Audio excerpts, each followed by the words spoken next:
১৯৭৫ সালের ঘটনা ছিল মুক্তিযোদ্ধাদের অবমূল্যায়ন এবং এক নায়কতান্ত্রিক শাসন ব্যবস্থা কায়েমের ফল।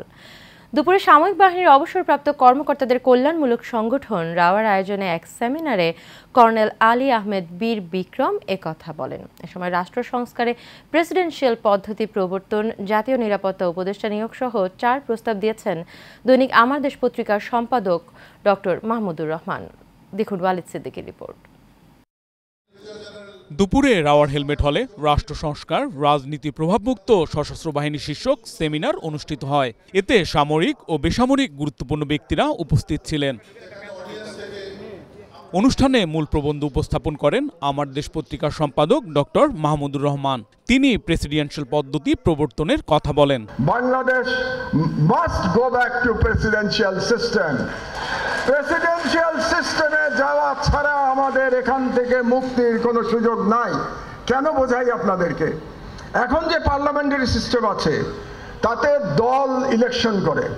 দল ইলেকশন করলে সেই দলের যদি 151টা সিট হয়ে যায়, তারা অনন্তকাল সেই কি বলে কিয়ামত পর্যন্ত সেই দল ক্ষমতায় থাকতে পারবে। আপনি এখান থেকে মুক্তি পাবেন না। বিডিআর হত্যাকাণ্ডে আওয়ামী লীগ জড়িত ছিল বলেও মন্তব্য করেন তিনি। বিডিআর ম্যাসাকারে যে বিদ্রোহ হয়েছিল বা বিদ্রোহকে উপলক্ষ করে যে ম্যাসাকার করা হয়েছিল, এই বিদ্রোহে ডাইরেক্টলি আওয়ামী লীগের হাত ছিল এবং শেখ পরিবারের হাত ছিল। তাদের প্রত্যেকের নাম এসছে, শেখ তাপসের নাম এসছে, শেখ সালিমের নাম এসছে, কিন্তু কারো বিচার হয় নাই। অনুষ্ঠানে প্রধান অতিথির বক্তব্যে কর্নেল আলী আহমেদ বলেন, ভারত কখনো বাংলাদেশের শান্তি চায় না। সেনাদের প্রশিক্ষণের জন্য ভারত না পাঠানোর পরামর্শ দেন তিনি।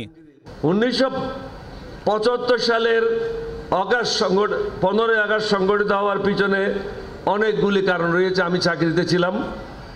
সংক্ষেপে যেমন সশস্ত্র বাহিনীর সদস্যদের এবং মুক্তিযোদ্ধাদের অবমূল্যায়ন, অন্যদিকে ভারতের তত্ত্বাবধানে রক্ষী বাহিনীর মাধ্যমে সবকিছু নিয়ন্ত্রণ, একদলীয় শাসন কায়েম করার অপচেষ্টা, যেটা সশস্ত্র বাহিনীর সদস্যরা মেনে নিতে পারে নাই।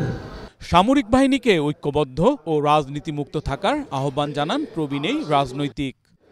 আপনাদের সবাইকে ধন্যবাদ। Walid Siddiqui, Asian television, Dhaka.